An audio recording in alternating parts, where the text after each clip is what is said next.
While we continue our coverage of Heritage Day, dancing is a huge part of the country's heritage. Over the years, the African dance has evolved and is now incorporating a number of contemporary dancing styles, which include ballet.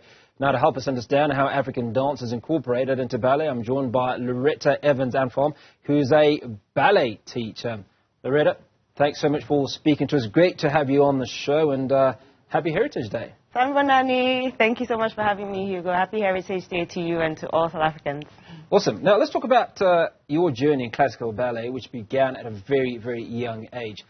Memories of it, where did it take you? So I started classical ballet when I was 3 years old in Ghana. That's where I'm originally from.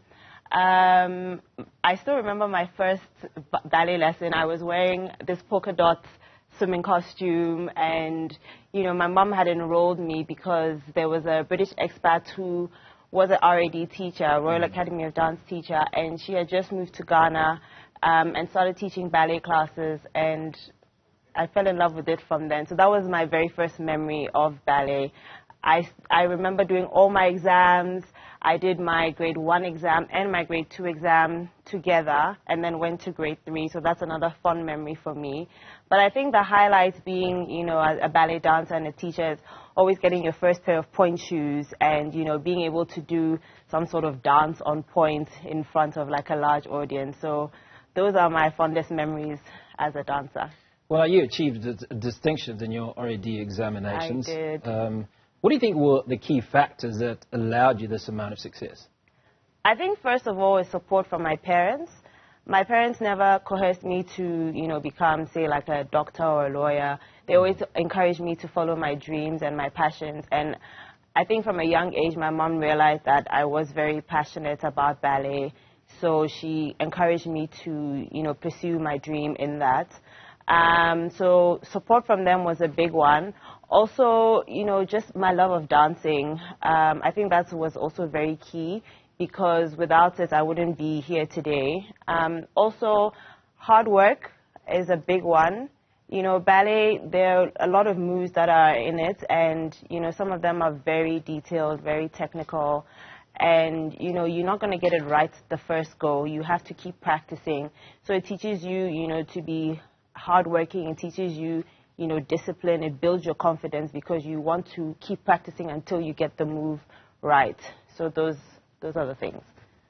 Now, you relocated to South Africa, became the first West African to be registered as an RAD certified teacher. It must have been a very, very proud moment for you. It was. It really, really was. I've done all my Royal Academy of Dance exams, and so it was a very proud moment for me. Yes. So now, dance is not the only thing that you do. You also have a background in business administration. Now, how's that influenced your career as a ballet teacher, which is what you do now? Well, as a teacher and as a creative as well, you don't focus so much on the business aspect of things. You really want to hone your craft and, make sure that, you're teaching your kids the right way, etc.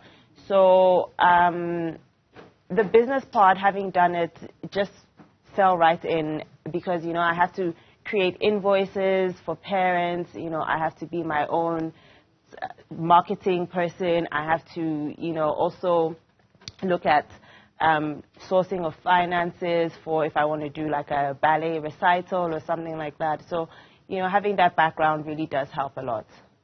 Now, you're an inspiration to many, not just those that are dancing, but those obviously that they're bringing their kids, other people in the industry, young people that want to get into the space of dancing. What sort of advice would you give those people?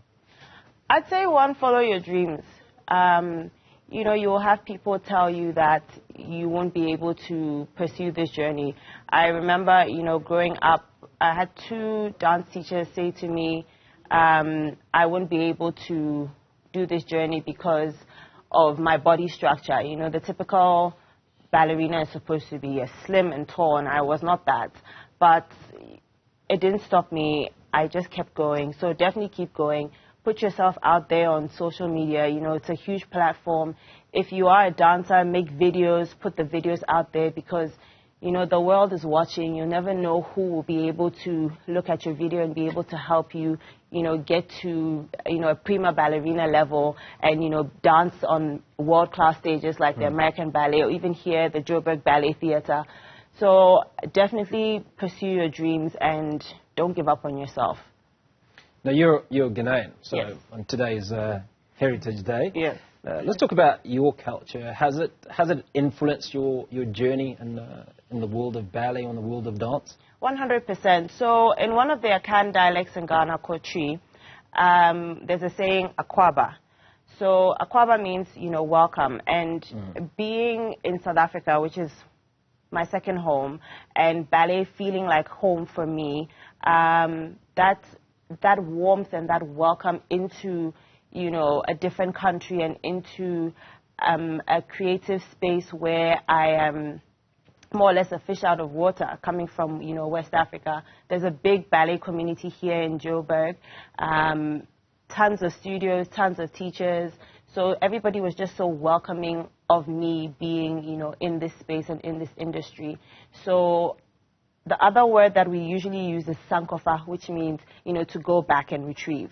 So I want to go back home and be able to take my experience from here, leverage on the connections and the contacts that I've made here so that I can build the ballet world in Accra and across the continent.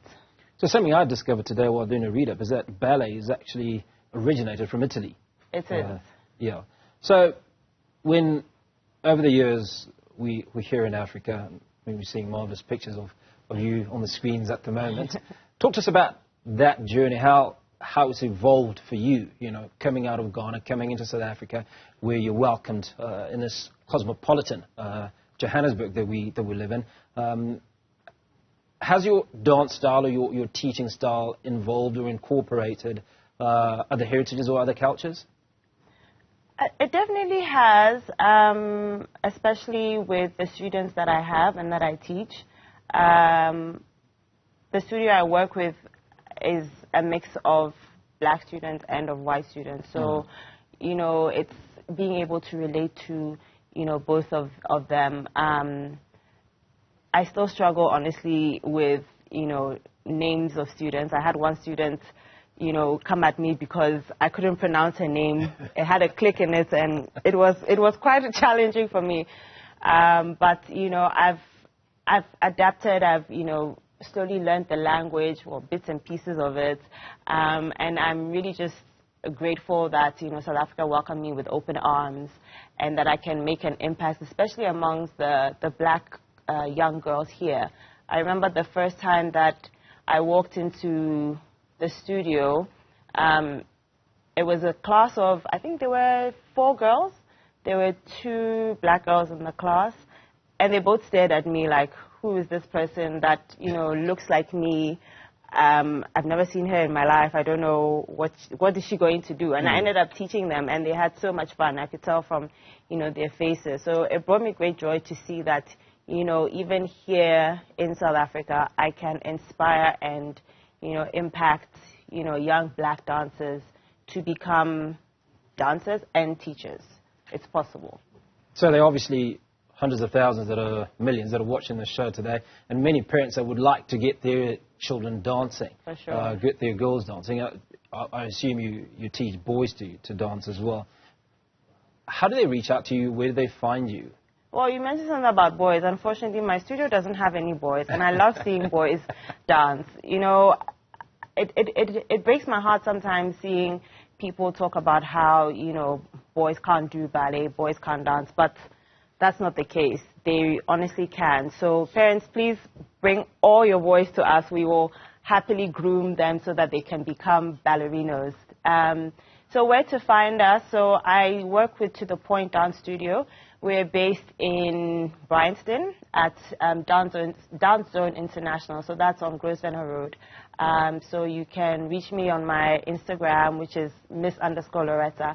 And then you can click on contact. It will send you an email, and then I will get in contact with you and take it from there. Lauretta, it's been great. Thanks so much for coming onto the show. Thank you for having me.